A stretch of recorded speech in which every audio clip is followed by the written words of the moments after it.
Hello दोस्तों, आपके लिए मैं लेकर आया हूँ आज एक बहुत बेहतरीन क्वेश्चन।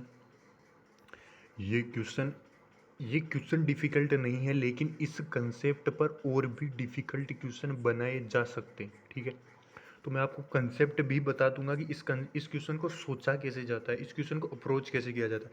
ये क्वेश्चन थोड़ा इजी है, इजी वर्जन है, लेकिन इस पर हार्ड वर्जन का क्वेश्चन पूछा जा सकता है। तो हम शुरू करते हैं। आंसर 2 है, सॉल्यूशन निकालें। और मैं ये आपको एडवाइस दूंगा यार, ये क्वेश्चन जरूर देखना, क्योंकि मैं इसकी अप्रोच बताने वाला हूँ किस तरीके से इस क्वेश्चन को अप्रोच किया जाता है। तो देखो हमें क्या बोल रहा है, a force acting on the particle moving in the X Y plane. किस प्लेन में मूव कर रहा है? X Y plane is given by, देखो फोर्स की वैल्यू मुझे दे दी 2y(i) plus X square J cap. ध्यान रखना न्यूटन में दिया है। Where X and Y are in meter. ठीक है, ये मीटर में है। The particle moves along a straight line. देखो ये स्ट्रेट लाइन के अलोंग मूव कर रहा है, ये लाइन बहुत इंपॉर्टेंट है। From the origin two point this, तो इस पॉइंट से देखो मैं ऐसा आप बोल सकता हूँ कि ये वाला कोई पार्टिकल है जो पहले 0,0 पर था। मैंने इस पर ये वाला फोर्स अप्लाई किया, इस फोर्स से स्ट्रेट लाइन के अलोंग क्या किया, इसने मोशन किया और ये पहुंच गया 5,5 पर। आती है बात समझ में?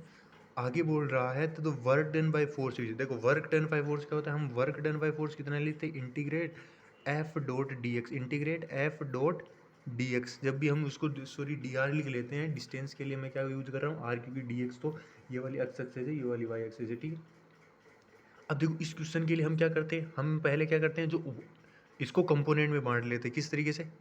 Integrate F of X D X plus integrate F of Y D Y. आती है बात समझ में? और इसको क्या करते हैं, हम लिमिट में बांध देते हैं। तो लोअर लिमिट पहले कहाँ पर, अक्स अक्स में। देखो पहले अक्स कोफिशिएंट ये x1 है, ये x2 है, तो ये x1 से x2 जाएगा, ये वाला y1 से y2 जाएगा। तो इस ये वैल्यू y1 है, ये वाली वैल्यू y2 है। ये यहाँ से जो सोल्व करोगे तो आपको मिलेगा F of X D x की वैल्यू 0 से 5 तक मूव कर रही, प्लस ये वाली भी 0 से 5 तक और डी वाई। ठीक है, आगे यहाँ पर वैल्यूज पुट कर दीजिए।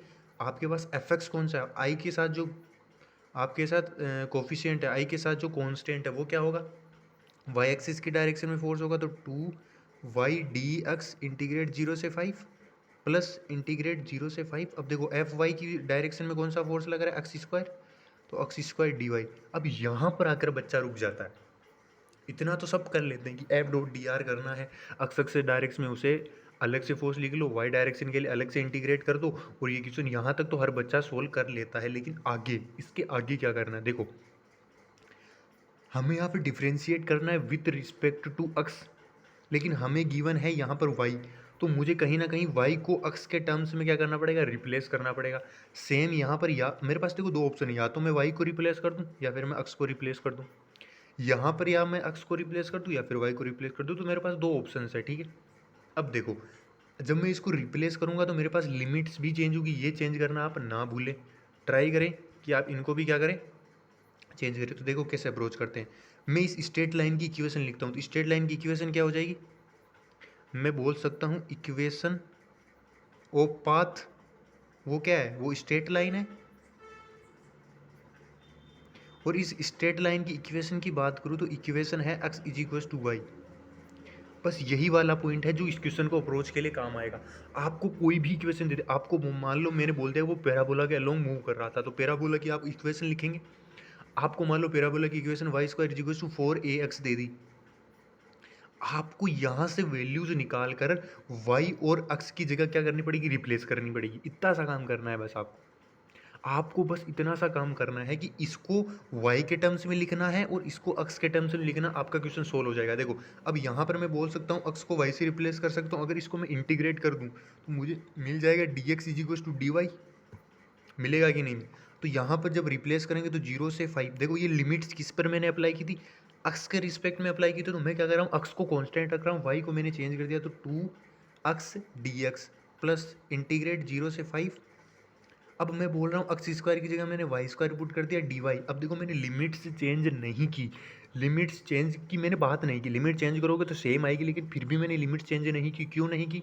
क्योंकि जो मैंने लिमिट्स रखी थी वो इन वैल्यूज़ के कोरस्पॉन्डिंग में लिखी थी, जिसके रिस्पेक्ट में हम इंटीग्रेट करते हैं उसके रिस्पेक्ट में हम क्या, उसके कोरस्पॉन्डिंग हम क्या लिखते हैं, ये वाली लिमिट्स रखते हैं। तो मैंने ये जब dx चेंज नहीं किया तो ये वाली लिमिट चेंज नहीं होगी।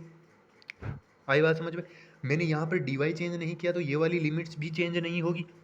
तो ये आपका आसानी से क्वेश्चन सोल्व हो जाएगा। अब इसको करोगे तो 2x² 0 से 5 लिमिट्स पुट करनी है और ये हो जाएगा y³ 0 से 5 तक वैल्यूज पुट करनी है, ठीक है।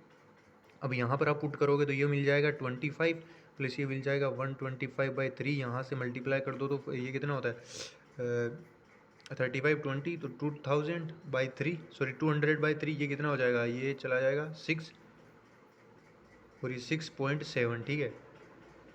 तो 6.7 जूल जो आंसर 2 है वो करेक्ट आ जाए। अब देखो यहाँ पर अप्रोच की बात करेंगे तो अप्रोच बिल्कुल सिंपल है।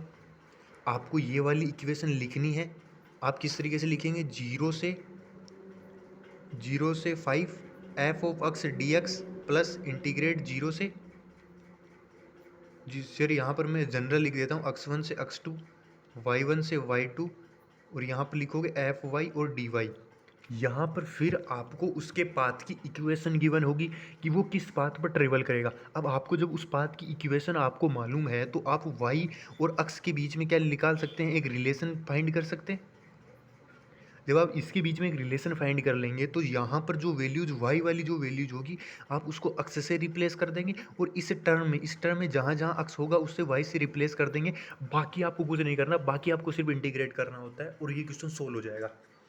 और जेई ऐसे क्वेश्चन पूछता है क्योंकि जेई देखो जेई करता क्या है ना, जो केस आप आइडियल पढ़ते हो जेई करता क्या है, एडवांस में जो केस आप मेंस के लिए आइडियली केस लेकर चलते हो, एडवांस उनमें जो आप एज्यूम करते हो उनको तोड़ देता है। वो बोलता है ऐसा नहीं था, फिर आपको क्वेश्चन सोल्व करना होता है। तो ध्यान रखना, हम पढ़ते हैं वर्क हम किससे निकालते हैं, कांस्टेंट फोर्स से वर्क निकालते हैं। तो मुझे अगर इसको चेंज, अगर मैंने वेरिएबल फोर्स दे दिया और एफ वाई वाला फोर्स इस पर डिपेंड कर रहा है, एफ एक्स डायरेक्शन में जो फोर्स है वो वाई पर डिपेंड कर रहा है, वाई वाला एक्स पर डिपेंड कर रहा है। यहाँ पर मुझे इसको एक दूसरे में रिप्लेस करना है और क्वेश्चन आसानी से सोल्व हो जाएगा, आपको बाकी कुछ नहीं करना है, ठीक है। तो थैंक यू, इसी के साथ मिलते हैं, कल मिलते हैं एक बहुत धुआंधार दूसरे क्वेश्चन के साथ। All the very best.